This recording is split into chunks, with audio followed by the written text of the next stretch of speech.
예수님 믿는 분들 가운데 어떤 분들, 특별히 이제 순복음 교회 여러분 가운데 다니는 분들 계신가? 전에 다녔던 분들 계실 겁니다. 아마. 근데 순복음 교회는 삼중 축복, 오중 복음이라고, 전에는 삼박자 축복, 오중 복음이라고 해서 영혼이 잘 되고 범사가 잘 되고 강건하게 되는 거예요. 이게 이제 그 메시지의 핵심입니다. 조용기 목사님이 그걸 이제 정립을 한 거예요. 원래 이제 이 하나님의 성이라고 하는 순복음 교단은 미국에서 시작된 그런 교단인데, 이제 우리나라에 복음이 이제 지금 들어온 지, 그 순복음 교단이 들어온 지 한 70년 정도 됐어요. 근데 조용기 목사님이 한국 전쟁 이후에 서울의 그 불광동이라는 데 교회를 개척했는데, 가서 복음을 전했어요. 예수 믿고 구원받고 천국 가십시오. 예수님 안 믿으면 지옥 갑니다. 그러니까 사람들이 어떻게 했어요? 그 전쟁 이후에 삶이 너무나 고통스럽고 고달프고 힘든 삶이어서 나는 지금 이곳이 지옥입니다. 왜냐하면 남편은 알코올 중독자, 아이들은 뭐 버려진 아이들처럼 돼 있는 가운데서 정말 막 삶이 비참한 그런 가운데 있었거든요. 그래서 천국이 있으면은 죽어서 가는 천국 말고 여기서 이 세상에서 천국을 나한테 보여주시오, 이런 얘기를 했다는 거예요. 그래서 나는 지금 여기가 지옥이다고, 천국이 있다면 지금 이 천국을 보여달라고 하니까 조용기 목사님이 복음을 전하다가 말이 막혀가지고 교회에 돌아와서 성경을 쫙 다 읽어봤다는 거죠. 그러면서 자꾸 또 찾아본, 그래 요한일서 1장 3절에 요한 3서 1장 3절에 있는 사랑하는 자여, 내 영혼이 잘된 같이 네가 범사가 잘되고 강건하기를 내가 간구하노라. 영혼이 잘된 같이 범사가 잘되고 강건하기를. 그래서 이제 순복음 교회, 여의도 순복음 교회에 그 이제 항상 조용기 목사님 메시지 가운데 뭐냐면 영혼이 잘 된다, 범사가 잘 된다, 강건해야 된다, 이 메시지가 항상 들어있게 된 거예요. 그리고 이제 이 순복음 교회인 이분들은 그 메시지가 이렇게 하다 보니까, 저는 옛날에 그래서 기복신앙이라고 굉장히 그걸 비판하고 싫어했던 사람이에요. 예수님 믿으면은 영혼이 잘 되고 범사 잘 되고 강건하니까 아무런 힘든 일, 어려운 일이 없습니다, 고난과 시련이 없다고 이렇게 이제 막 이걸 강조를 하는 거예요. 여러분은 어떻게 돼요? 그래서 예수 믿고 구원받고 하나님의 자녀가 된 사람은 하나님을 잘 섬기고 말씀대로 살면 더 이상 고난과 시련이 없다, 이렇게 이제 배우고, 또 자신도 내가 하나님을 믿었으니까, 예수를 믿고 하나님 자녀가 되었으니까 만복의 근원 되신 하나님께서 나를 축복해 주시고 때마다 일마다 도와주시고 형통케 해 주시니까 내 인생과 삶에 어려움이 없을 거라고 은연중에 예수를 믿는 사람들에게 그런 게 있는 거예요. 그런데 여러분 어떻습니까? 실제로는 우리가 예수를 믿고 하나님의 자녀가 된 사람들에게도 어때요? 더 이상 고난과 시련이 없습니까? 그렇지 않잖아요. 예수님을 믿는 사람에게도, 잘 믿는 사람에게도 사고가 일어나고 어려운 일이 생기고 시련이 찾아오고 문제가 생기고 질병에 걸리고 이런 어려움들이 찾아오는 거예요. 그런데 여러분 어때요? 이런 예수님 믿으면 형통하고 잘되고 아무런 문제도 없을 거라고 생각했던 사람들에게 이런 어려움이 찾아올 때 우리는 그런 생각을, 하나님이 나를 사랑하지 않는가 보다, 그래서 하나님을 믿어도 소용없구나 하고 낙심하거나 실망하게 되는 경우가 있고, 초신자들의 경우는 어떻게 돼요? 그것 때문에 아니 하나님 믿으면 잘되고 어려운 일 없은 줄 알았는데 어려운 일이 생기니까 어떻게 돼요? 시험 들어서 교회를 안 나오는 그런 경우도 있어요. 근데 여러분 성경을 한번 우리가 보면 어떻습니까? 성경에는 오히려 하나님께 큰 축복을 받았고 크게 쓰임을 받았던 사람들일수록 전에 뭐가 많았어요? 시련도 많았고 고난도 많았고 어려운 일을 많이 전에 겪었었어요. 우리가 여러분 보십시오. 아브라함이 축복의 조상이라고, 믿음의 조상이라고 하죠. 근데 그런 축복을 받기 전에, 그런 믿음을 소유하기 전에 어떻게 했어요? 얼마나 많은 그 아브라함의 인생에 고난과 많은 시련이 있었는지 모릅니다. 여러분 우리가 욥이 갑절의 축복을 받았는데 그 갑절의 축복을 받기 전에 어떻게 돼? 전에 엄청난 그런 삶에 상상할 수 없는 시험이 있었잖아요. 그리고 우리가 이 성경에 보면 요셉이라든가 모세라든가 다윗이라든가 이런 사람들 다 보면 어때야 돼요? 하나님께 엄청난 축복을 받았고 하나님께 쓰임받았던 사람들인데, 이런 사람들 다 어마어마한 그런 시련과 고난을 통과한 그런 사람들입니다. 여러분, 우리가 예수를 믿고 구원받았다고 해서 모든 고난과 시련에서 제외된 것이 아닙니다. 물론 하나님께서 허락지 않으면은 내 인생과 삶 속에 절대 어떤 시련이나 고난이 찾아올 수가 없어요. 근데 하나님은 우리가 예수 믿고 구원받았다고 해서 아무런 시련이나 어려움을 주시지 않는 게 아닙니다. 하나님께서는 때때로 그 믿는 자들에게 고난과 시련을 허락하셔요. 그것은 하나님이 우리를 사랑하지 않으셔도 아니고, 우리가 고난당한 것을 하나님께서 즐거워하셔서도 아니라, 하나님의 어떤 특별한 목적과 뜻이 있어서 하나님께서 우리에게 이런 고난과 시련을 허락하시는 것입니다. 오늘 지금 이 야고보서는 보통 예수님의 육신의 동생인 야고보가 썼다고 그렇게 말합니다. 성경에 보면 야고보, 요한의 형제 그 야고보가 있죠. 바다에 그물을 던져서 고기를 잡았던 베드로의 동업자, 또 알페오의 아들 야고보도 있고, 야고보란 이름이 여러 명이 나와요. 근데 이 야고보서는 예수님의, 그러니까 마리아와 요셉의 사이에서 태어난 예수님의 육신의 동생 마리아가 이 야고보를 썼다고 하는데, 이 마리아가 어떻게 돼요? 아니, 이 야고보가 편지를 쓸 때, 그때 여러분 어때요? 그리스도인들이 많은 고난과 많은 시련이 있었어요. 초대교회 여러분, 특별히 예수를 믿는 사람들 어때요? 오늘날도 신앙의 자유가 없는 곳에서 복음을 받아들이고 예수를 믿는 사람들은 엄청난 시련과 고난이 있죠. 그와 마찬가지로 초대교회 가는 곳곳마다 예수를 믿는 사람들에게 어마어마한 시련이 있었는데, 그것 때문에 실망하고 낙심하고 또 신앙을 포기하고 교회를 안 나오거나 하는 사람들이 있었는데, 이 야고보가 뭐라고 합니까? 너희가 여러 가지 시험을 당하거든 온전히 기쁘게 여기라. 그러면서 너희 믿음의 시련이 인내를 만들어낸 줄 너희가 알미라 그러고, 12절에서는 뭐는 시험을 참는 자는 복이 있다. 이는 시련을 견뎌낸 자가 주께서 약속하신 생명의 면류관을 쓰게 된다고. 여러분, 우리 믿는 자들에게도 하나님께서 믿는다고 해서 다 시련이 없는 게 아니에요. 예수를 믿는 사람에게도 시련이, 고난이 있어요. 여러분 가운데 지금 시련을 겪고 있는 사람들, 고난 가운데 있는 그런 사람들도 있을 거예요. 그럼 왜 하나님께서 오늘 시련을 허락하신 이유, 그런 말씀을 이제 듣게 될 건데, 왜 하나님께서 예수를 믿는 우리, 구원받은 우리, 정말 그 아들을 내어주기까지 우리를 사랑해서 피값으로 구원해 주신 그 하나님의 자녀된 우리에게 하나님께서 이 시련을 허락하신가 하는 거예요. 첫째는 여러분, 무엇보다도 우리의 믿음을 성장시키기 위해서 그렇게 하시는 겁니다. 여러분, 그리스도인에게서 가장 중요한 게 뭐예요? 가장 중요한 게 뭡니까? 믿음이죠. 믿음으로 뭘 받아요? 구원을 받습니다. 믿음으로 또 축복을 받습니다. 믿음이 있어야 하나님을 뭐 할 수 있어요? 기쁘시게 할 수 있습니다. 믿음으로 하나님과 뭘 해요? 동행합니다. 믿음이 있어야 기도의 응답을 받을 수 있습니다. 믿음이 있어야 고난을 이길 수 있습니다. 믿음이 있어야 하나님을 기쁘시게 하는 삶을 살 수 있고, 믿음이 있어야 말씀대로 순종하며 살 수 있습니다. 여러분, 믿음이 없이는 하나님을 기쁘시게 하는 삶 살 수 없다. 그러니까 예수를 믿는 사람들에게 구원 다음으로 가장 중요한 것이 뭐라겠어요? 믿음입니다. 사실은 믿음으로 구원받지만은, 그리고 나서 이 구원의 믿음이 있고 우리가 더 그 믿음이 성장해 가야 되는데, 구원받은 믿음만 가지고 있으면 안 돼요.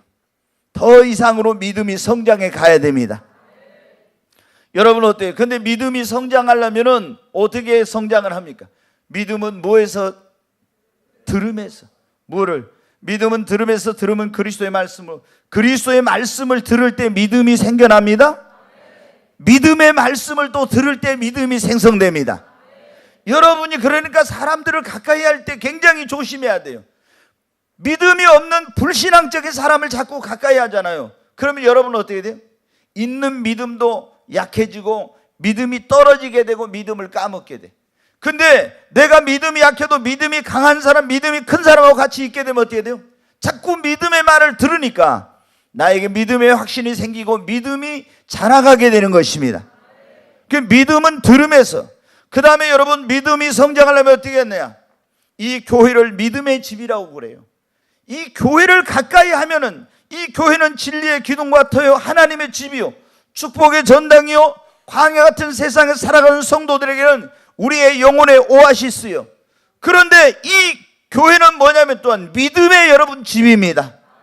이 교회 와서 믿음 생활을, 교회 가까이 하고 믿음 생활할 때 우리의 믿음이 성장하는 거예요. 그리고 우리가 믿음으로 살려고 노력할 때 믿음으로 믿음에 이르게 된다. 믿음이 성장해요. 먼저 된 자가 나중되고 나중된 자가 먼저 될 수 있다겠죠? 우리가 예수를 먼저 믿었으면 믿음이 쭉 성장해야 되는데, 먼저 믿은 사람이 믿음이 형편없는 사람이, 나중에 믿었는데 믿음이 굉장히 빨리 성장한 사람이 있어요. 우리는 여러분 어때요? 나중된 자가 먼저 되고 먼저 된 나중되고 이러면 안 되는 거예요. 여러분, 먼저 된 사람은 먼저 되고 나중된 사람도 먼저 되고. 아멘? 그러잖아요. 먼저 된 사람 먼저 되고 나중된 사람도 먼저 돼야지. 먼저 된 사람이 나중되면 되겠습니까? 그래, 나는 늦게 믿었으니까 그냥 이래, 그러면 안 돼요. 믿음에는 왕도가 없다고 하지만 최대한 믿음으로 살려고 노력하는 사람은 믿음이 성장합니다. 여러분, 믿음이 또 어떻게 성장하냐? 그러면 믿음이 이렇게 막 믿음으로 살려고 하고 믿음으로 살려고 노력하고 막 이렇게 하면서 성장하지만은, 들으면은 확 한 번에 믿음이 성장할 수 있는 방법이 있어요. 그게 뭐예요? 믿음의 은사를 받는 거예요. 우리가 고린도전서 12장에 보면 9가지 은사가 나오는데, 거기 보면 믿음의 은사가 나오잖아요. 믿음의 은사는 능력의 행함의 은사 가운데 하나예요. 능력의 은사 가운데. 믿음이 있으면 기사와 표적과 이적과 능력이 나타나. 그러니까 하나님 앞에 여러분 어떻게, 내가 예수 믿은 지 얼마 안 되지만 계속 뭐를 달라고 기도해야 됩니까? 믿음을 달라고 여러분 기도해야 됩니다. 주여, 나에게 믿음을 더하여 주시옵소서. 더 큰 믿음을 주시옵소서. 나도 아브라함 같은 믿음을 주시옵소서. 이렇게 그냥 믿음을 달라고 아니라 구체적으로 나도 아브라함 같은 믿음, 갈렙과 여호수아 같은 믿음, 이런 노아 같은 믿음, 이런 믿음을 나에게 달라고. 그러면 여러분 어때요? 하나님은 구하는 자에게 주십니다. 그러니까 우리가 그 어떤 것보다도 먼저 구해야 될 것이 뭐냐면 믿음의 은사를 구해야 됩니다. 다른 것보다도 제일 중요한 게 믿음이니까 여러분이 하나님 앞에 기도할 때 믿음을 구하시기를 바랍니다. 근데 우리가 또 믿음이 성장하는 방법 가운데 하나가 뭐냐? 그러면 고난을 통해서, 시련을 통해서 우리 믿음이 성장하는 거예요. 여러분 어때요? 하나님이 우리를 믿음을 성장시키려고 할 때 어떻게 하냐면 시련을 주세요. 그래가지고 그 시련을 통해서 어떻게 돼요? 하나님께서 우리 믿음을 연단해 가지고 우리 믿음이 점점 자라게 만드는 거예요. 아무런 어려움이 없으면요, 이 교회를 다닐 때 예수님 믿고 이렇게 신앙생활 하면서 시련이 없고 고난이 없고 아무런 어려움이 없으면 믿음이 잘 자라질 않아, 사실. 근데 내 삶에 막 시련이 있고 고난이 있고 어려움이 있으면 그것 때문에 교회 와서 뭐예요? 막 기도하고 금식하고 하나님 앞에 몸부림치고 막 하나님을 의지하고 내 힘으로 능력으로 안 되니까 막 그렇게 하다 보면 여러분 어떻게 돼요? 내 믿음이 성장이 되는 거예요. 그러니까 예수님 믿어도 아무런 시련과 고난과 어려움이 없이 신앙생활 오래 했던 사람들이 믿음이 있는 줄 알았거든요. 이게 이제 지식적으로만 하는 믿음이야. 체험적인 믿음이 아니라. 그런데 막상 어떤 어려움이 닥치니까 그걸 이기지 못하고 낙심하고 넘어지는 경우가 있어요. 그런데 여러분, 예수 믿는 지 얼마 안 됐지만 막 시련을 여러 가지 경험하면서 몸부림치면서 내가 정말 의지하고 믿고 할 분이 주님밖에 없으니까 막 이렇게 하면서 신앙생활하는 사람은 어떻게 돼요? 그러면서 막 더 빨리 하나님의 기도의 응답, 놀라운 살아계신 하나님을 체험하고 이런 역사를 하면서 어떻게 돼요? 우리 믿음이 견고하게 성장해 가는 것입니다. 빨리 성장해 가는 거예요. 그러나 큰 일을 겪고 난 사람들을 보면 어떻게 돼요? 믿음이 대단히 빨리 성장해. 그래서 하나님이 어떻게 돼요? 우리 예수를 믿는 사람들에게 시련을 허락하신 것은 금보다 은보다 귀한 것이 뭡니까? 믿음이에요. 이 믿음을 하나님이 성장시키게 하려고 여러분에게 시련을 허락하신 것을 믿으시기 바랍니다. 그러니까 아브라함도 여러분 어때? 하나님이 너 본토 친척 아비집 떠나서 내가 너에게 지시하는 곳 가. 그래서 갈대아우로 떠나서 가나안 땅 갔단 말이에요. 그 갔더니 뭐가 있었어요? 흉년이 들어 기근이 들었어. 이게 뭐냐? 믿음의 시련이요. 하나님을 거기서 의지했는데 애굽으로 내려가 버렸죠. 그래가지고 이제 더 큰 어려움을 당했어요. 우리가 예수를 믿는 사람들이 시련이 온단 말이에요. 이게 뭐예요? 믿음의 시련이에요. 그럼 이걸 하나님을 의지하고 믿음으로 이겨내면 어떻게 돼요? 내 믿음이 성장해. 근데 여기서 뒤로 물러가 버리면 어떻게 돼요? 내 믿음이 퇴보하는 거예요. 그래서 우리는 뒤로 물러가 침륜에 빠질 자가 아니라고 했잖아요. 우리는 어떤 것이든지 이 믿음의 시련을 이겨내야 됩니다. 그러면 우리의 믿음이 성장해 갑니다. 욥에게도 여러분 어때요? 하나님 잘 믿었죠. 축복 많이 받았어요. 근데 마귀가 그런 시기 질투해가지고 하나님 앞에 가서 이제 그 욥을 복을 주니까 그런다고 하나님 한번 시험해 보라겠죠. 그래가지고 이 하나님이 시험한 거지만은 욥에게는 엄청난 시련이 온 거예요. 그렇죠? 어마어마한 시련을. 근데 이 시련이 왔을 때 어떻게 돼요? 그걸 이겨내니까 그 믿음이 커지게 되고 하나님 앞에 갑절의 축복을 받는 역사가 일어난 것입니다. 그러므로 우리가 시련이 오는 것은 하나님이 나를 사랑하지 않아서가 아니라 하나님이 나를 더 하나님께 축복하기 위해서 나에게 더 큰 믿음을 갖도록 하기 위해서 하나님이 시련을 허락하신 줄로 믿고 여러분이 이 시련을 믿음의 시련으로 생각하고 승리하시기를 바랍니다. 여러분 오늘 우리가 하나님이 우리에게 시련을 이 믿는 자들에게 시련을 허락하신 이유 두 번째는 뭐냐면 우리를 성결하게 하고 또 깨끗하게 하고 잘못된 길에서 돌이켜가지고요 하나님의 뜻을 따라 살도록 하기 위해서 그렇게 하시는 겁니다. 여러분 우리가 고난을 통해서 어떻게 되면 우리가 성결하게 되고 깨끗하게 돼. 고난은 성경에 보면 뭐냐면 이거는 그 풀무불과 같다고 이런 것을 연단하는 풀무불과 같다 그렇게 했어요. 욥이 그런 고백을 했잖아요. 그가 나를 연단하신 후에 단련하신 후에는 내가 뭐같이 나오리라? 순금같이 정금같이 나오리라. 그건 뭐예요? 이 금인데 불순물이 많죠. 덩어리죠. 근데 연단을 해 거기 도간에 집어넣어 녹여서 불로 막 이렇게 하면 어때요? 불순물 다 걸러내면 어떻게 돼요? 순금이 되죠. 정금이 된다 이 말이에요. 그런 것처럼 우리가 여러분 어때요? 예수님을 믿고 구원받았지만 우리 안에 죄성이 많고 이런 부패한 기질과 이런 것들이 많이 있죠. 근데 우리가 또 요나처럼 하나님 말씀 불순종하고 죄악된 길로 잘못된 길로 갈 수 있어요. 근데 그냥 아무런 어려움이 없으면 어떻게 합니까? 우리가 그 죄악된 길에서 또 우리 안에 있는 그런 죄라든가 더러운 것들이라든가 부정한 것들을 버리게 됩니까? 안 하는 거예요. 그래서 하나님이 우리를 어떻게 해요? 이 시련을 통해서 연단을 한 겁니다. 그러면 우리는 시련이 올 때 대부분의 경우 어떻게 합니까? 하나님 앞에 자기를 성찰하게 돼요. 그래서 성찰하고 내가 하나님 앞에 잘못된 거 있으면 회개하고 돌이키게 되죠. 그러니까 이 시련을 통해서 우리가 뭐냐면 깨끗하게 되고 정결하게 되고 성결하게 되는 그런 역사가 일어나는 거예요. 우리가 말라기 성경에도 보면 그렇게 나오잖아요.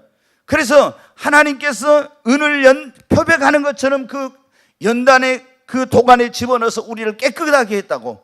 그러니까 우리가 시련을 통해서 내가 이런 순결하고 깨끗한 그렇게 사람으로 이제 새로워지면서 잘못된 길에서 돌이키게 되고 또 나를 향하신 하나님의 뜻을 깨닫고 순종하는 역사가 일어난 거예요.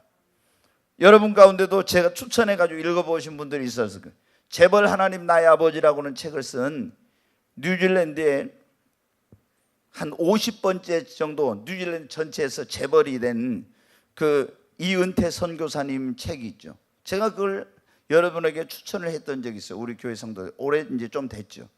그리고 거기 뉴질랜드 거기 갔다 온 사람들도 우리 교회에서 있는데 근데 여러분 어디 그분이 한국전력에 거기 직장에 다녔어요. 좋은 직장에 안정된데 월급 많이 받고 근데 그 어머니가 주의 종이 되게 하겠다고 서운을 했어요. 그래서 아들한테 뭐라 하냐면 자꾸 주의 종이 되라게. 근데 어떻게 안 하는 거예요. 너무 이제 뭐 그 지금도 이제 한국전력 뭐 하냐면 한국전력 뭐 배구단도 막 관리하게 되고 막 굉장히 잘 나가니까 계속 미루면서 그거 안 하는 거예요. 그런데 어느 날 차를 이렇게 하다가 있잖아요. 차 밑으로 어린아이를 있잖아요. 어린아이가 차 밑으로 들어가 본 거예요. 그럼 여러분은 자동차 지나가면 어때? 이 어린아이 죽게 생겨. 거기서 어떻게 여러 번 경고가 있었는데도 그걸 안 들었어요. 근데 결정적으로 이제 뭐냐면 아이를 내 깔아버린 거 차로 어떻게 되겠습니까? 하나님 살려주시면 순종하겠습니다. 살려주시면 순종하겠습니다 했는데 진짜 그 아이가 안 죽고 살아난 거예요. 그래가지고 어때요? 여러 번 그게 있었는데 순종 안 했는데 이제 어떻게 돼요? 그 시련을 통해서 이제 깨닫고 어떻게 돼요? 가서 사표 쓰고 가방 2개 들고 어디로? 뉴질랜드로 간 거예요. 그래가지고 거기 가서 정말 이제 얼마나 고생을 많이 했는지. 이게 매월 반값을 낼 수도 없어요. 나중에 막 거기서 이제 신학교 공부하고 이렇게 하는데 정말로 아주 바닥 생활을 한 거예요. 어려운 생활을. 근데 하나님이, 여러분 어때? 그 책 읽어보신 분들 알지? 기도하니까 하나님이 너에게 큰 재물을 주신다고. 예, 그렇게 한 거예요. 그 여러분 어때? 이분이 그래도 믿음은 좋았더라고. 그래서 하나님이 재물을 주신다 하니까 뭐 어떻게 기도하다 그런 응답을 받아가지고 부동산 업자 찾아다녀가지고 어떻게 했어요? 땅을 구하러 갔잖아요. 근데 그분 표현으로는 그래. 거기에 에덴 동산처럼 아름다운 땅이 있어야 돼. 쫙 정말. 근데 이제 그 땅을 가서 부동산 업자하고 가서 보고 정말 마음에 들었는데 돈은 지금 한 푼도 없는데, 예, 그걸 사겠다고 이제 그 알아본 거예요. 그러고 나서 이제 얼마 지나고 자기는 기도만 하고 있는데 그쪽에서 연락이 온 거예요. 뭐라고 연락이? 그 땅을 사라고. 난 지금 돈이 준비가 안 돼 있다 그러니까. 빨리 오라고 지금. 그래 갔더니 그 사람이 어때? 세금을 어마어마하게 정부에다 내게 생겼으니까 그 땅을 당신 앞으로 일단 이전을 해줄 테니까 이전해가지고 대출을 받아서 땅값을 내라. 그래가지고 그 땅을 산 거예요. 돈 한 푼도 없이. 그랬는데 갑자기 어떻게 돼? 그렇게 산 땅이 또 이제 오늘 이후로 가서 부동산만 찾아다니지 마세요. 땅값이 어마어마하게 폭등을 한 거예요. 폭등을. 거기 갑자기 땅값이. 그래서 그 땅을 어떻게 돼요? 일부분을 팔아가지고 그 땅 전체 사는 데 있잖아요. 했던 그 은행에서 대출받은 금액을 싹 다 갚아버렸어. 그러고도 땅이 남았는데 그래가지고 나중에 어떻게 돼? 뉴질랜드 이제 우리나라로 하면 수도죠. 수도에 큰 빌딩을 2개를 사가지고 그것도 그 자기 돈 한 푼도 없이 그 사가지고 거기다가 정부 청사들이, 정부 그 관계 기관들이, 공공기관들이 다 들어가지고 입주를 해가지고 했는데 지금 뭐 뉴질랜드에서 그 재벌 순위로 해서 부자로 해서 53인가 몇이 된다고 해요. 한 푼도 없는 사람이죠. 그래가지고 거기 뉴질랜드에 있는 모든 선교 기관들을 다 무료로 들어와서 거기 쓰라고 하고, 그리고 거기서 나온 임대료, 정부 이제 그 기관들이 다 들어왔으니까 임대료 안 낼 이유 없죠. 그래가지고 그걸 가지고 선교를 하고 또 한국에서 많은 또 제3세계에서도 그 선교 지망생들을 불러서 그 저렴하게 해가지고 전액 장학금으로 해주기도 하고 반 장학금으로 해주기도 이러면서 지금 하고 있잖아요. 근데 그분이 어떻게 돼? 전혀 그거 안 하려고 했는데 어떻게 했어요? 실현을 통해서 하나님 말씀에 순종해. 그래서 영국의 C.S. 루이스라고 하는 유명한 그런 기독교 작가가 있어요. 근데 이 C.S. 루이스가 그런 말을 했어요. 그리스도인에게 있어서 고난은, 시련은 하나님의 확성기다, 그런 말을 했어요. 이게 뭐냐면 하나님께서 우리에게 말씀하시는 방법이 여러 가지가 있죠. 나에게 영음으로 하나님께서 사랑하는 종아, 사랑하는 아들아 이렇게 말씀하실 수도 있어요. 큰 음성으로 하실 수도 있고 세미한 음성으로 할 수도 있고 성경 말씀을 통해서, 설교를 통해서, 꿈이나 환상을 통해서, 천사를 보내서, 애언자를 통해서 여러 가지 방법으로 하나님 말씀하시고 환경을 통해서도 말씀하시고. 근데 하나님께 때로는 어떻게 했냐? 시련을 통해서 하나님께서 우리에게 말씀하신다는 거예요. 하나님의 뜻을 이렇게 이제 우리가 안 가려고 할 때 시련을 통해서 하나님의 뜻을 순종하게 만들어가지고 하나님의 길을 가도록 만드는 거예요. 요나가 보십시오 여러분. 하나님 말씀 불순종하고 요바로 가서 배 타고 다시스로 도망가려고 해다 하나님은 니네로 가라 했네. 거기서 바닷속에 던져지게 되고 물고기 뱃속에 들어가서 엄청난 고난과 시련을 당했잖아요. 그래 거기서 회개하고 다시 돌이켜서 하나님의 뜻을 순종하게 됐죠. 여러분, 하나님이 우리에게 시련을 허락하신 이유, 첫째 우리 믿음을 성장시키기 위해, 두 번째는 우리를 성결하고 깨끗하게 하고 잘못된 길에 돌이키고 하나님의 뜻을 순종하도록 만들기 위해서입니다. 세 번째, 하나님께서 우리에게 시련을 허락하신 이유가 뭐냐면은 나를 변화시키고 깨뜨리고 나를 새 사람 만들기 위해서 그런 거예요. 자, 여러분, 시련을 통해서 하나님을 멀리 떠났던 사람들이 다 하나님께로 돌아와. 여러분, 성경에 보면 룻기라는 성경이 있죠. 그 룻기에 보면 그 누가 나옵니까? 룻의 시어머니가 누구예요? 나오미가 여러분 어떻게 되세요? 베들레헴의 유대 땅에 살았잖아요. 근데 흉년이 들었더니 위에 시련이 온 거잖아요. 시련이 왔는데 거기서 참고 기다려야 돼. 왜? 하나님이 이 유대 땅은 하나님의 약속의 땅이 하나님의 백성들에게. 그러니까 우리가 오늘날로 하면 이 신약으로 하면 교회라나 마찬가지. 이게 베들레헴이란 말은 떡집이라는 그런 말이에요. 그래서 생명의 떡을 주는 교회하고 똑같은 거 오늘. 근데 교회 생활하다 보면 항상 좋은 게 아니라 때론 어려운 일이 있을 수도 있어요. 근데 그 누구 꼴 보기 싫다고 교회 안 나오고 이러면 어떻게 돼요? 어디로 가는 거예요? 모압으로 가는 거와 똑같아요. 모압으로. 그래서 여러분 어떻게 했습니까?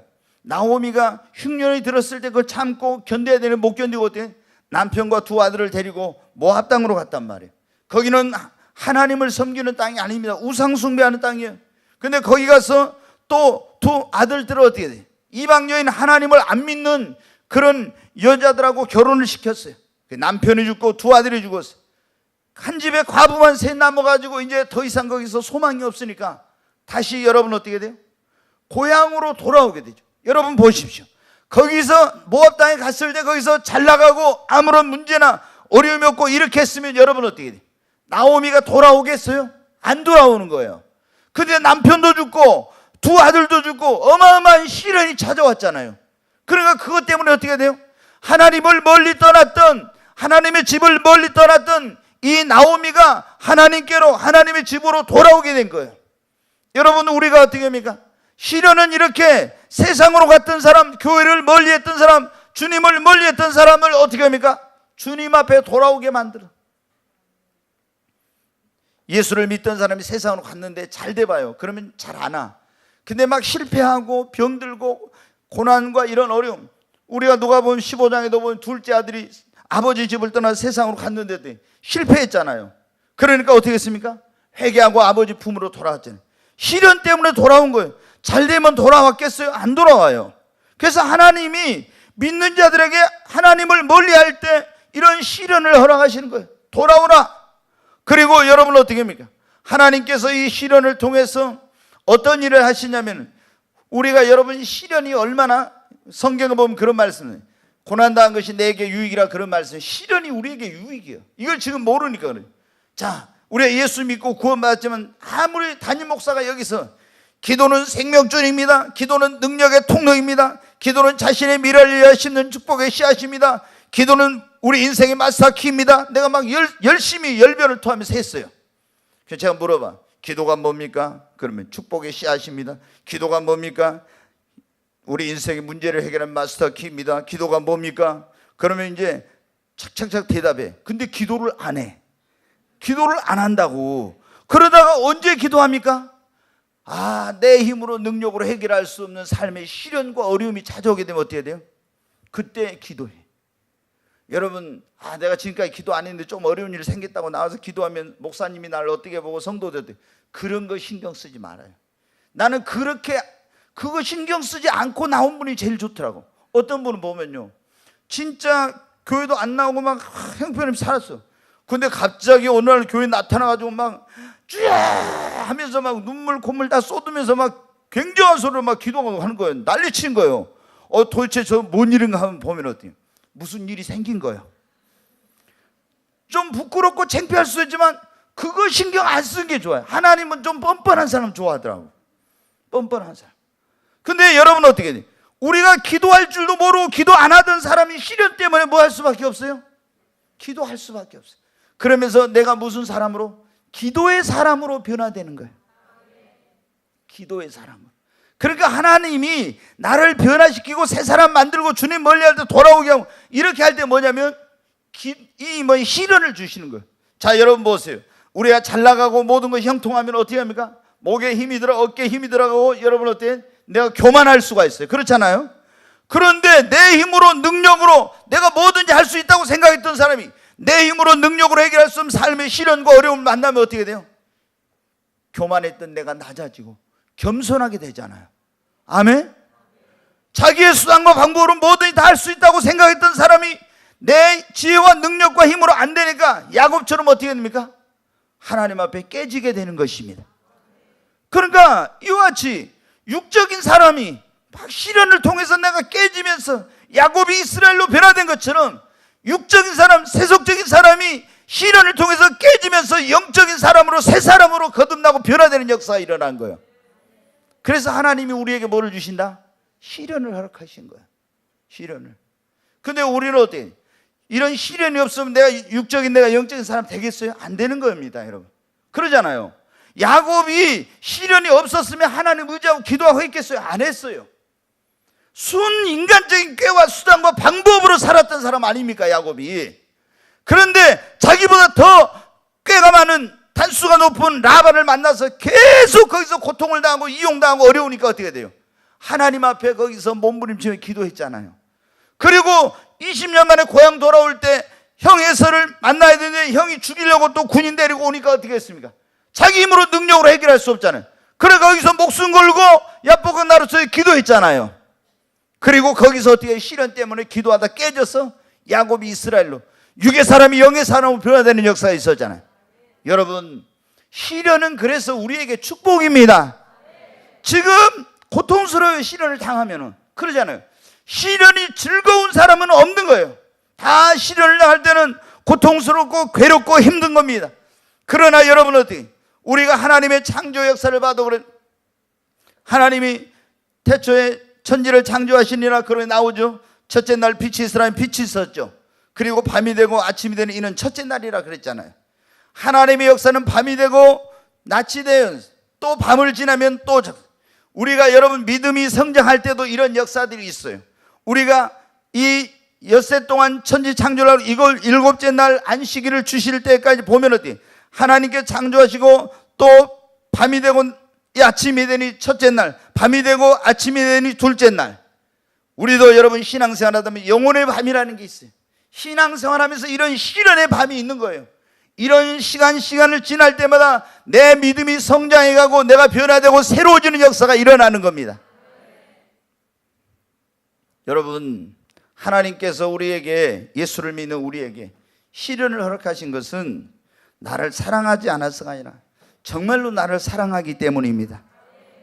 네, 하나님께서 우리 예수를 믿는 사람들에게 시련을 허락하신 이유, 시련을 통해서 하나님 나를 훈련하고 연단하여서 하나님의 축복받기에 합당한 그릇, 쓰임받기에 합당한 그릇으로 빚어서 우리에게 복을 주시고 우리를 쓰시려고 그렇게 하신 겁니다. 여러분 성경에 보면 요셉이라고 나오잖아요. 요셉이 어떻게 했어요?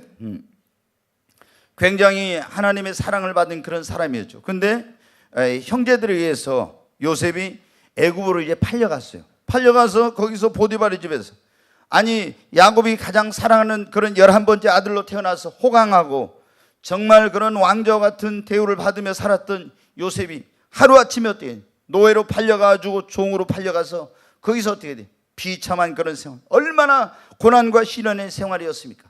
근데 거기서 또 인정을 받아 가정의 총무가 됐는데 또 시련, 더 큰 시련이 찾아왔어요. 그거는 뭐예요? 이제 자유가 없는 죄수의 몸이 돼가지고 누명을 쓰고 감옥에 들어간 거예요. 여러분 어떻게? 감옥에 갔다 온 사람들을 저 만나보니까 그러더라고요. 거기서 밥 하루 세 끼 다 주잖아요. 운동도 시켜주고 뭐하고 다 해요. 그런데 자유가 없는 것이 제일 힘들다고 그러더라고요. 구속된 그런 공간 안에 있으니까. 그래가지고 한번 갔다 온 사람은요, 진짜 가는 걸 또 가는 걸 무서워하더라고. 두려워해. 왜? 한번 거기 가서 겪었잖아요. 근데 이 요셉이 어떻게 했어요?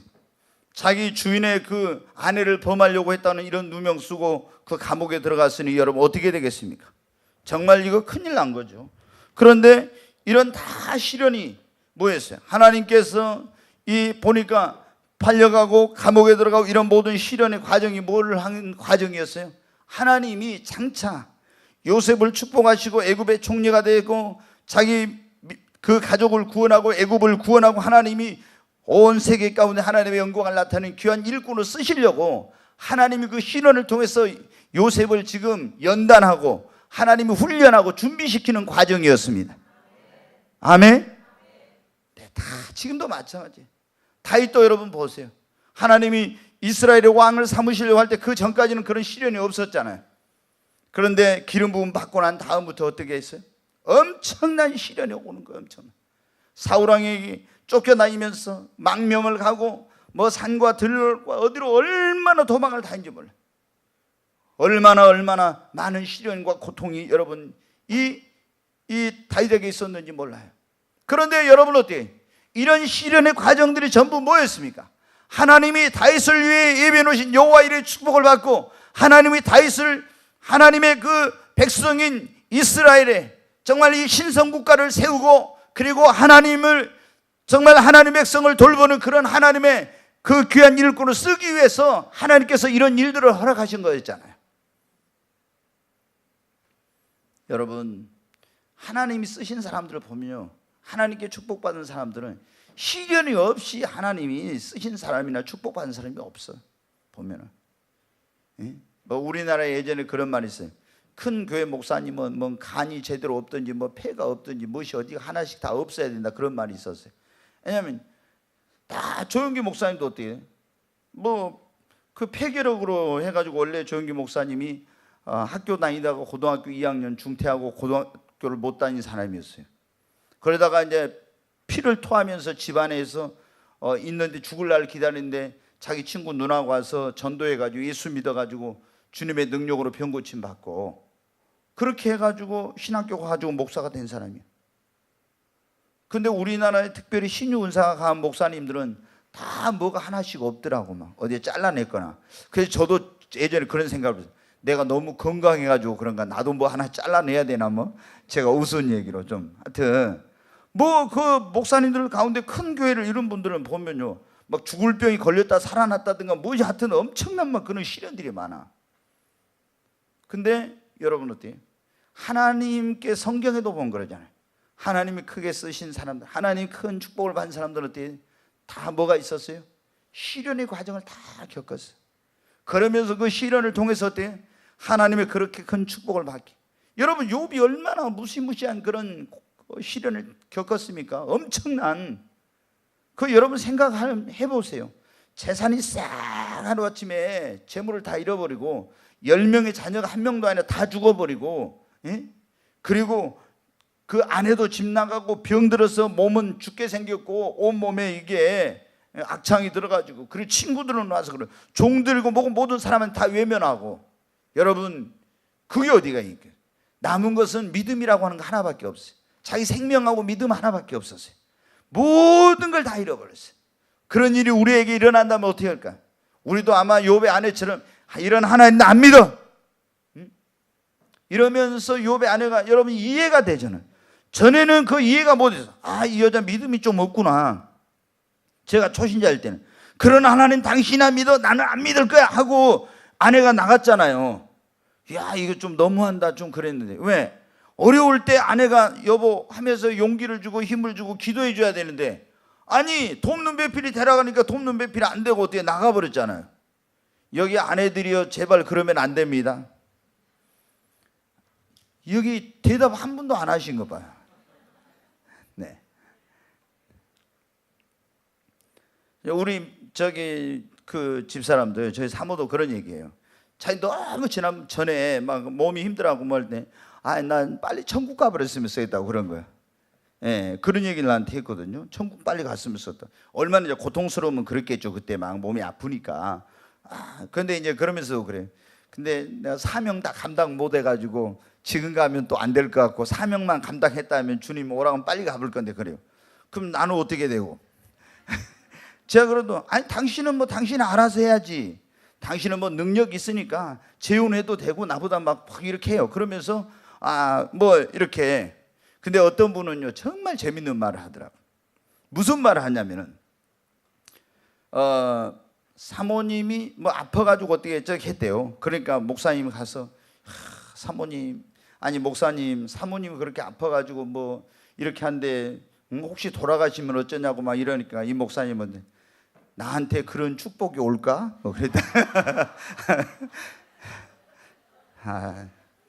그 목사님 그럴 때 하여튼 그렇게 웃기는 목사님이에요. 나한테 그런 다시 장가갈 축복이 올까? 이러면서 했다고 해가지고, 이야 참 하여튼 저희가 그냥 배꼽이 다 빠질 뻔했어요. 목사들이 모여가지고. 이야, 그 사모님들은 죽지 말고 오래 살아야 돼.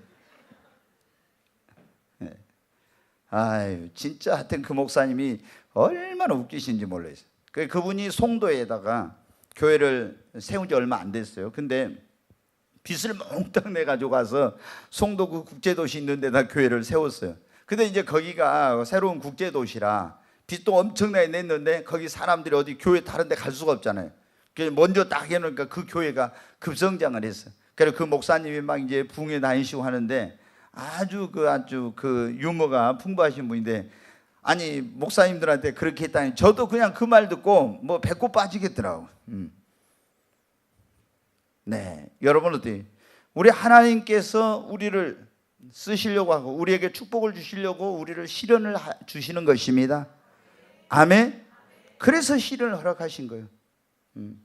그러니까 이런 시련이 올 때 하나님 나 사랑하지 않아서 막 이렇게 하면서 원망하고 낙심하면 안 돼요. 자, 이제 한 가지만 더 말씀을 드리고 마치겠습니다. 네, 이제 이 시련을 하나님께서 허락하신 이유라고 있는데 다시 한번 복수합니다. 첫 번째 뭐였어요? 우리 믿음을 성장시키고, 두 번째는 우리를 성결하고 깨끗하게 하고 이제 우리가 불순종과 잘못된 게 돌이켜 하나님 뜻대로 순종하도록 하기 위해서요. 세 번째는 우리를 변화시켜서 새 사람 만들고 이렇게 해가지고 우리를 기도하는 사람으로, 멀리 했던 사람을 하나님께로 가까이 오고 육의 사람을 영의 사람으로, 이런 식으로 하나님이 우리가 여러분들 그래 보면은요, 이 시련을 당할 때 어떤 일이나요? 그 이제 막 기도 안 했던 사람이 기도한다 했잖아요. 시련 때문에 할 수 있는 내 힘으로 능력으로 안 되니까. 교만했던 사람이 겸손하게 되고, 하나님 의지하지 않았던 사람이 하나님밖에 의지할 거 없으니까 안 되니까 의지하죠.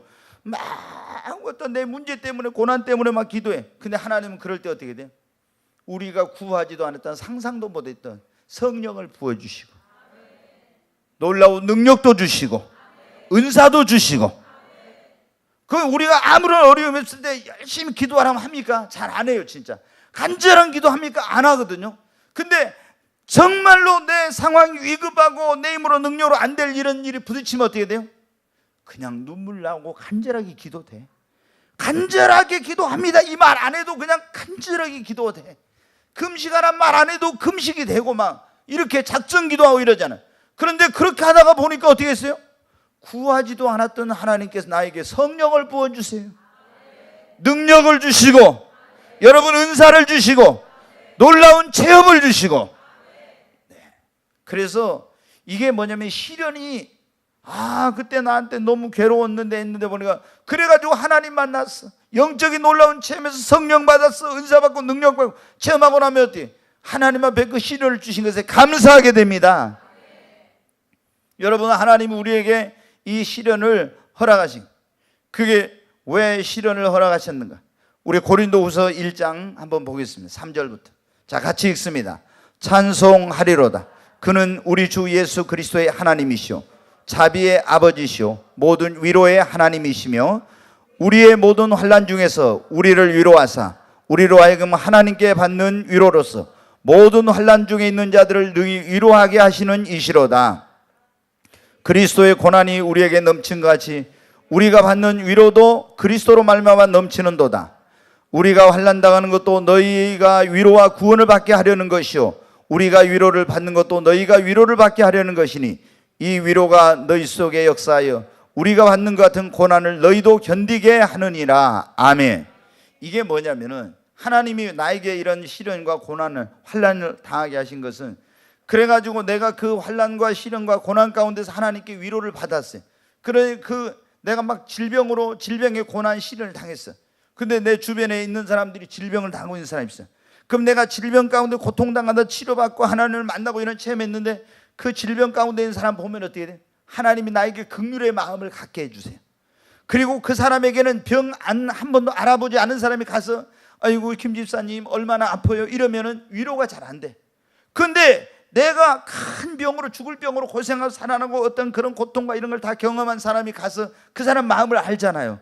그러니까 하나님 주신 말씀으로 내가 경험한 그 체험 속에서 하나님이 주셨던 위로로 위로하면 어떻게 돼요? 이 사람이 위로를 받는 겁니다. 여러분, 어떻게 그런 일이 있어서는 안 되겠지만, 내가 어떤 내 자녀가 엄청 여러 명 있는 자녀를 한 명 잃었다 합시다. 근데 누가 갑자기 자녀가 줬어. 이건 부모에게 상상할 수 없는 고통이죠. 누가 가서 그 사람을 위로하겠습니까? 나도 목회자이지만 먼저 젊어서 남편을 일찍 보낸 사람들 자식 몇 명 놔두고 있잖아요. 내가 가서 위로할 말이 없어요. 이거 위로한다고 한마디 하다가 잘못하면 이게 오히려 이거 상처만 주고 어려움을 주지 않나 긴장이 되고 두려워요. 하나님만 기도해. 성령님께서 위로해 주세요. 나는 무슨 말을 해야 될지 모르겠습니다. 이러는 거예요. 남편이 일찍 세상을 떠난 그런 있잖아요. 근데 가서 뭐라고 하나님께서 당신을 사랑한다고 이런 말 할 수가 없잖아요. 남편을 하나님 데려갔다고 말할 수도 없고. 이야, 정말 힘들어요. 정말. 여러분, 그런데 내가 만약에 그런 경험이 있었다면, 내가 일찍 남편이 죽었어요. 근데 어디 보니까 옆에 누구 우리 집사님 가운데 젊은 제 갑자기 생각도 못한 남편이 죽었어요. 그러면 어떻게, 내가 가서 남편 나는 보냈잖아요. 위로할 수 있어요. 그러면은 그 사람이 위로를 받아. 그러니까 하나님이 나에게 이런 시련과 고난을 허락하신 것은 내가 그 시련과 고난 속에서 하나님께 위로와 자비의 아버지이신 하나님께 받은 위로로서 환난 중에 있는 자들을 위로하고 시련 가운데 있는 자들을 위로하고 그들을 돕는 그런 하나님의 위로자로 축복의 통로로 쓰시기 위해서 나에게 이런 시련을 허락하신 것입니다. 누구도 다 그러잖아요. 여러분 보세요. 자기가 건강하고 아무런 문제도 없는 사람이 와가지고 내가 힘들고 어려운 가운데 있는데 와서 집사님, 권사님 뭐 어쩌고 이렇게 하면은요, 그것이 사치스러운 이야기처럼 들리고 귀에 하나도 안 들어올 수 있어요. 근데 저분이 여러 가지 어려움과 고난과 이런 걸 다 겪은 사람이 나한테 와서 하면 어때요?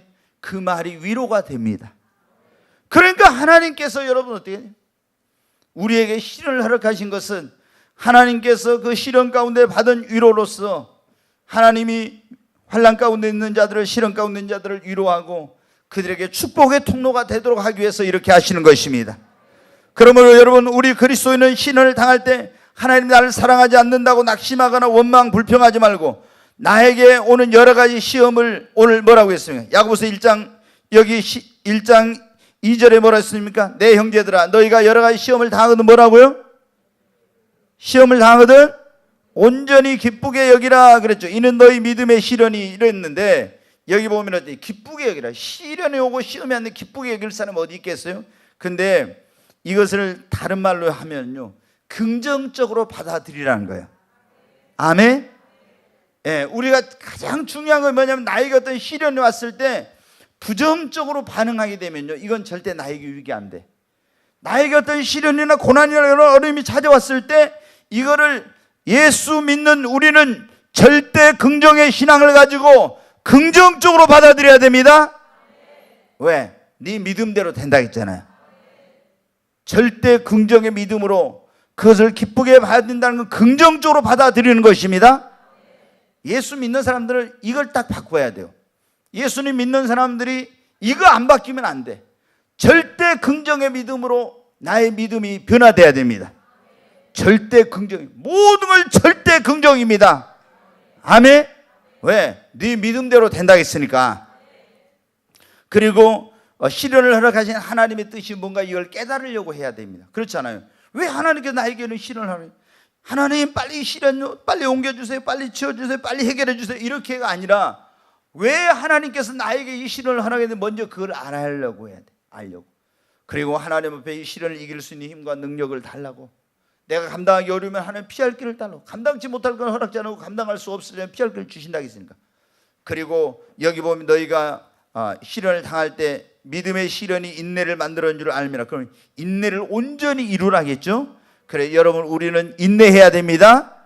그러면은 내가 당한 시련이 이렇게 그걸 긍정적으로 받으려 시련을 하나님의 뜻을 깨닫고 기도하고 인내하면은 내가 당한 시련이 나에게 해가 되는 것이 아니라 오히려 유익이 됩니다. 자, 시편 119편 71절 한번 보겠습니다. 같이 읽습니다. 고난당한 것이 내게 유익이라. 이로 말미암아 내가 주의 율례들을 배우게 되었나이다. 고난당한 것이 내게 뭐라고요? 시련당한 것이 내게 뭐라고요? 유익이라고. 이렇게 이걸 긍정적으로 받아들이고 그 시련을 허락하신 하나님의 뜻을 깨닫고 기도하고 인내할 때 이 시련은 나를 불행하게 하고 나를 망하게 하는 것이 아니라 이것이 나에게 해가 되는 것이 아니라 나에게 유익이 됩니다. 여러분, 우리 예수를 믿는 사람들이 세상에 살아가면서 시련이 없는 신앙생활은 없어요.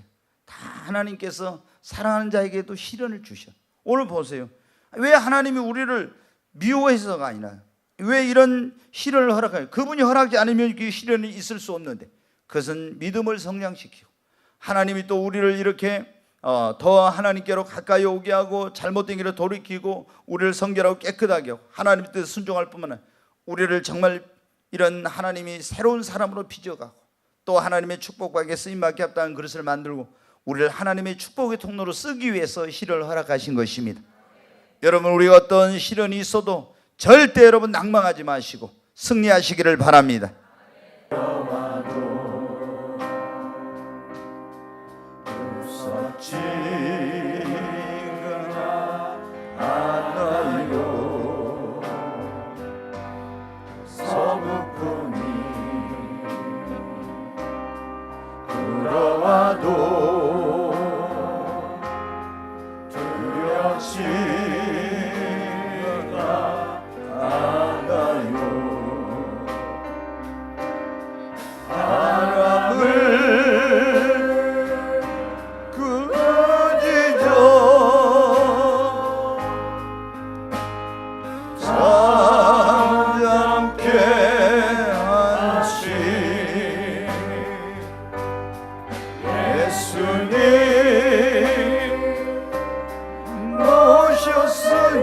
이거 마이크 조절이 안 맞아요. 이거 전체 밸런스.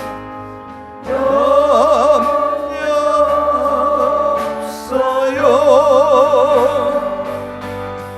능력에 나의 주님 함께 계시오니. 약간 좀 빠르게 하겠습니다. 너무 늦어요. 바람 불어와도 찬양하며 살래요. 폭풍우가 몰아쳐도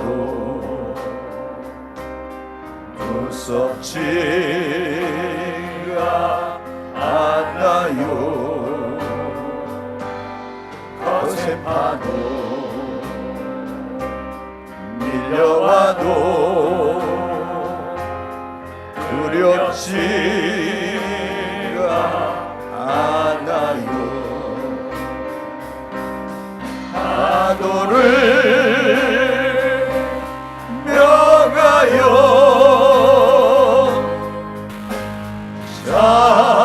잠잠케 하시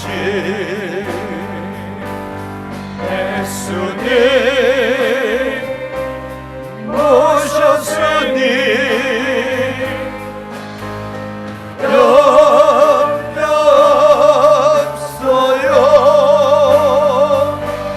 능력에 나의 주님 함께 계시오니. 험한 파도 밀려와도 찬양하며 살래요. 원예수가 막는데도 무섭지가 않아요. 요단강이 막아도 두렵지가 않아요. 지팡이 내밀어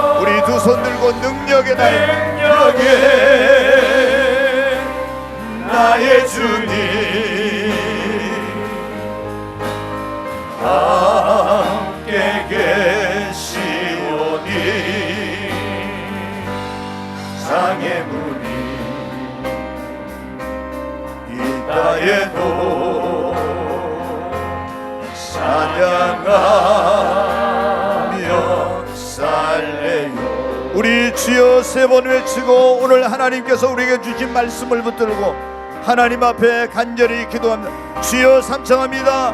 주여 주여 주여 간절히 하나님 앞에 기도합니다.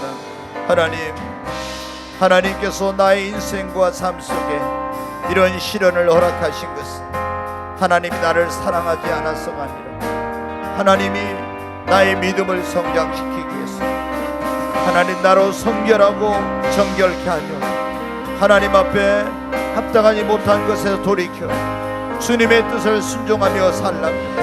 나를 주님 깨뜨리고 변화시키고 새 사람으로 빚으시고 나를 훈련하고 연단하여 마침내 하나님 복을 주시고 또 하나님 귀하게 쓰시고 하나님 환난 중에 받은 위로로 위로하며 고난 가운데 있는 사람들에게 축복의 통로로 쓰시려고 이런 시련을 허락하셨다고 했사온데 하나님 너희가 여러가지 시험을 당하든 믿음의 시련이 인내를 만들어낸다는 걸 믿고 하나님 기쁘게 여기라고 한 야고보 사도의 말처럼 하나님 어떤 시련 가운데서 너희들이 절대 긍정의 믿음으로 받아들이게 하옵소서.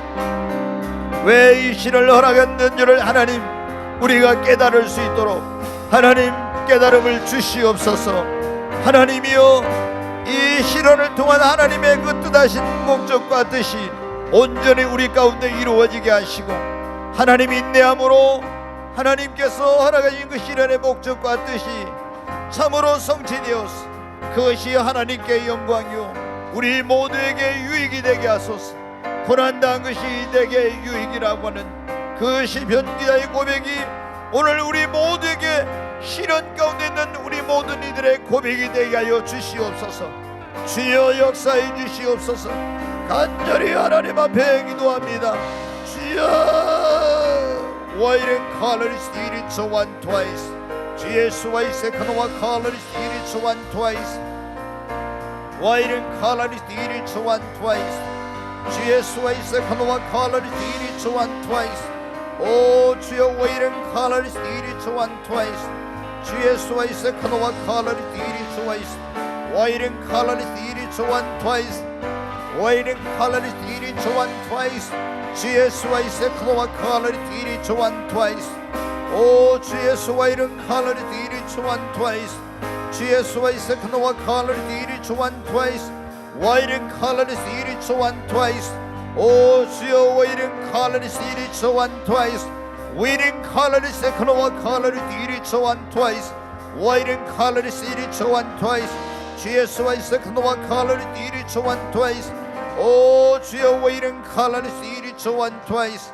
주 예수와의 세컨와 칼을 주 예수와 이른 칼을 귀하신 예수 그리스도 이름으로 기도하옵나이다. 아멘.